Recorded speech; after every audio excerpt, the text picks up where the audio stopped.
Telangana assembly సమావేశాలు ప్రారంభమయ్యే live దొరచుదాం. Question number 806 Shri Jatoj Ramachandra Nayak, increase of mess and diet charges. Minister గారు. అధ్యక్ష, ఏ ప్రశ్నకు అవునండి, బి ప్రశ్నకు డైట్ ఛార్జీలు కేటగిరీల వారీగా చూస్తే 3rd నుంచి 7th వరకు ప్రతి విద్యార్థికి గత ప్రభుత్వంలో నెలకొక్కంటికి 950 చెల్లించారు అధ్యక్ష. అదేవిధంగా నవంబర్ 1 నుంచి మన ఇందిరమ్మ ప్రభుత్వంలో పెంచినటువంటిది ప్రతి విద్యార్థికి మరి 1330 రూపాయలు. వ్యత్యాసం గత ప్రభుత్వము ఈ ప్రభుత్వంలో పెరిగినాయి 380 రూపాయలు అదనంగా ప్రతి విద్యార్థికి 3rd నుంచి 7th వరకు చదువుకునేటువంటి వాళ్లకు పెంచడం జరిగింది అధ్యక్ష.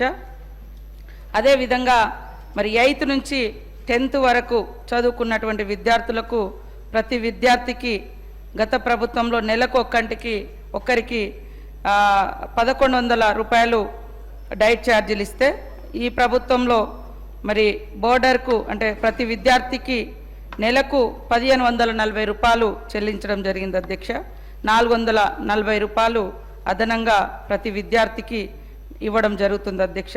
అదేవిధంగా ఇంటర్ నుండి పీజీ వరకు చదువుకునేటువంటి విద్యార్థులకు నెలకొక్కంటికి గతంలో 1500 రూపాయలు చెల్లిస్తే ఇప్పుడు మన ప్రభుత్వంలో ప్రతి విద్యార్థికి నెలకు మరి 2100 రూపాయలు చెల్లిస్తా ఉన్నాం అధ్యక్ష. 600 రూపాయలు పెరిగింది అధ్యక్ష గతం కంటే ఇప్పుడు. అదేవిధంగా సి ప్రశ్నకు లబ్ధి పొందిన విద్యార్థుల సంఖ్య 7,65,750 మంది విద్యార్థులు అధ్యక్ష. మరి వీరందరూ అంటే నవంబర్ 1వ తారీఖు నుంచి 2025 ఫిబ్రవరి వరకు చేసిన మొత్తం ఖర్చు విద్యార్థుల డైట్ ఛార్జీల మీద మరి 499,51,66,000 అధ్యక్ష. ఈ రకంగా ఈ 4 నెలల్లోనే ఇంత పెద్ద ఎత్తున అంటే విద్యార్థుల డైట్ ఛార్జీలు ఓవరాల్గా 40% విద్యార్థులకు వాళ్ళ యొక్క డైట్ ఛార్జీల మీద పెంచడం జరిగింది అధ్యక్ష. రామచంద్ర నాయక్. ధన్యవాదాలు అధ్యక్ష.